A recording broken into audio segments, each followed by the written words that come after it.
एक राजा था। एक दिन वो शिकार खेलने के लिए जंगल में गया।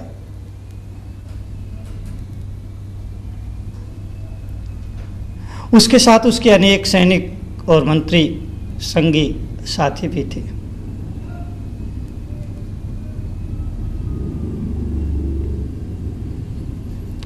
वैसे आखेट खेलना, शिकार खेलना कोई बहादुरी का काम नहीं,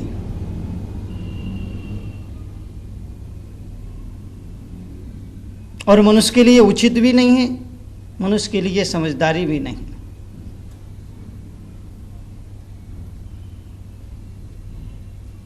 बहादुरी इस मायने में नहीं है कि एक आदमी जंगल में जाता है बंदूक लेकर के, तोप लेकर के, तलवार लेकर के, तमंचा लेकर के, अस्त्र शस्त्र लेकर के और छल बल से अगर एक शेर को मार भी देता है तो ये कोई बहादुरी नहीं, ये कोई वीरता नहीं है। अगर आदमी निहत्था हो और शेर भी निहत्था हो, और फिर शेर और आदमी के बीच में मुकाबला हो, भालू और आदमी के बीच में मुकाबला हो, भेड़िया और आदमी के बीच में मुकाबला हो, और फिर अगर आदमी जीतता है तो समझ लेना चाहिए कि ये थोड़ी देर के लिए बहादुरी है, थोड़ी देर के लिए वीरता है। लेकिन एक आदमी छल बल से, धोखाधड़ी से, कपट करके ऊपर मचान पर बैठ करके और दूर से बंदूक की गोली चला करके, निशाना लगा करके, और अगर उसे पराजित कर देता है, उसे मार गिराता है, तो यह कोई बहादुरी नहीं है, ये क्रूरता है, ये बर्बरता है, ये असभ्यता है। मनुष्य समझदार प्राणी है, इसीलिए मनुष्य समझदार प्राणी है, उसे समझदारी का परिचय देना चाहिए। और उस परिचय में मनुष्य को यह फर्ज बनता है, मनुष्य का यह कर्तव्य बनता है कि वो अपने स्वार्थ के लिए, अपने स्वाद के लिए और अपने मनोरंजन के लिए किसी प्राणी के प्राणों के साथ खिलवाड़ ना करे, किसी के जीवन के साथ खिलवाड़ ना करे। हमें कोई हक नहीं है कि हम किसी के प्राणों के साथ खिलवाड़ करें। जिस तरह से मनुष्य को अपना जीवन प्यारा होता है, इसी तरह से संसार में जो भी प्राणी है, चाहे वो पशु हो, चाहे वो पक्षी हो, चाहे वो छोटा प्राणी हो, चाहे वो बड़ा प्राणी हो, चाहे वो जंगल में रहने वाला प्राणी हो, चाहे वो शहर में रहने वाला प्राणी हो, सभी प्राणियों को अपना जीवन प्यारा होता है और सभी प्राणी जीना चाहते हैं, सभी प्राणियों के जीवन में खुशियां लाना चाहते हैं। इसीलिए मनुष्य जो कि सर्वोच्च प्राणी है, परमपिता परमात्मा की मनुष्य सर्वोत्कृष्ट करती है, इसीलिए उस मनुष्य का यह फर्ज है, यह कर्तव्य, यह धर्म है कि वो खुद भी जिए और औरों को भी जीने का अवसर दे, उनके जीवन के साथ खिलवाड़ ना करे, अपने मनोरंजन के लिए, अपनी जिह्वा के स्वाद के लिए और अपने स्वार्थ के लिए उनके जीवन को उजाड़े ना, उनके जीवन को नष्ट ना करे, उन्हें जीने का अवसर दे। ये मनुष्य का फर्ज है, मनुष्य का धर्म है, मनुष्य का कर्तव्य है। तो वह राजा, वह सम्राट आखेट करने के लिए, शिकार करने के लिए जंगल गया। वो था, उसके साथ उसके साथी थे, अनेक सेनापति थे, अनेक मंत्री थे, और वो घोड़े पर सवार होकर के जंगल में गए। लेकिन राजा जिस घोड़े पर सवार था वो घोड़ा वक्र गति का था। वो घोड़ा टेढ़ा टेढ़ा चलता था, वो उसकी गति जो थी वो टेढ़ी थी, उसकी गति जो थी कुटिल थी। बाकी जो लोग थे वो तो सही घोड़ों पर सवार थे, लेकिन राजा वक्र गति के घोड़े पर सवार था और वो घोड़ा टेढ़ा चलता था। इसलिए जब घोड़े सरपट दौड़ने लगे तो राजा बिछुड़ गया, और बिछुड़ा कि वो जंगल में भटक गया, क्योंकि वो घोड़ा वक्र गति का घोड़ा था। याद रखना, आप सब लोग भी तो ऐसे ही घोड़ों पर सवार है जो वक्र गति से चलते हैं। वो राजा और कोई नहीं है, वो सम्राट और कोई नहीं है। वो सम्राट तुम ही हो, वो राजा तुम ही हो। तुम लोग भी वक्र गति के घोड़ों पर सवार हो।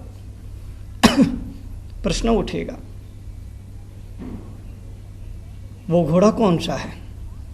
आप प्रश्न कर सकते हैं कि वो घोड़ा कौन सा है जिस पर हम सवार हैं। मैं आपसे निवेदन करना चाहता हूं कि आप जिस घोड़े पर सवार है उस घोड़े का नाम है मन। वो मन भी टेढ़ा टेढ़ा चलता है, वो मन भी हमेशा कुटिल चलता है, वो मनुष्य मन भी हमेशा उल्टी गति में चलता है। तो आप मन रूपी अश्व पर सवार है, और वो मन रूपी अश्व हमेशा ही वक्र गति से चलता है, वो हमेशा ही उल्टी दिशा में ले जाता है, वो हमेशा ही विपरीत दिशा में ले जाता है, वो दिशा में नहीं विदिशा में ले जाता है।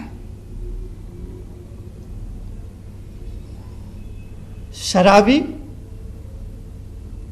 और मन की एक ही गति हुआ करती है।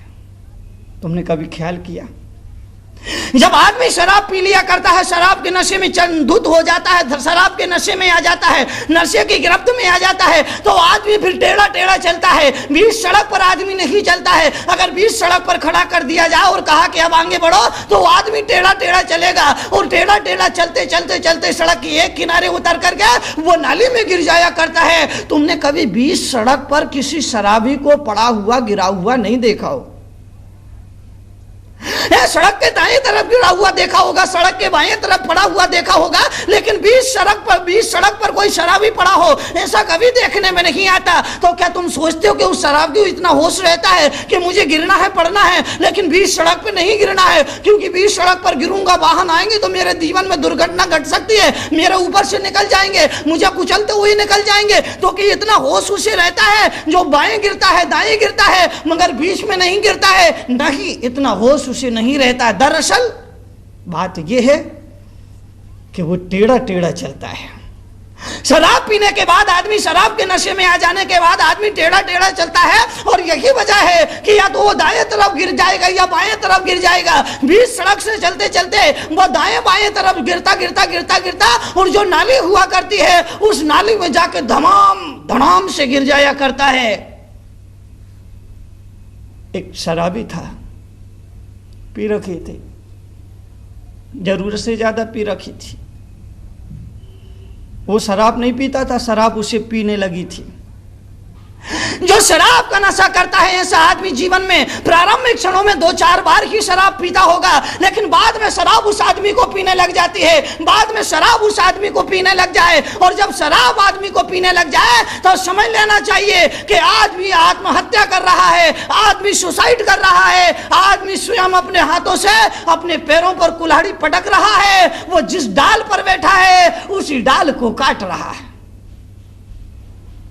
वो ऐसा ही शराबी था। मैंने कहा था एक बार कि हिंदुस्तान नहीं, पूरे ब्रह्मांड में जितने समुद्र हैं, जितनी नदियां हैं, उस समुद्र और नदियों और सागरों में डूब करके जितने आदमी अब तक ना मरे होंगे, उससे भी अधिक आदमी डूब करके शराब के प्याले में मर गए। शराब के प्याले में मरने वालों की संख्या ज्यादा है बशर्ते समुद्रों में डूबकर न मरने वालों से, बशर्ते सागर में डूबकर मरने वालों से, बशर्ते नदियों में डूबकर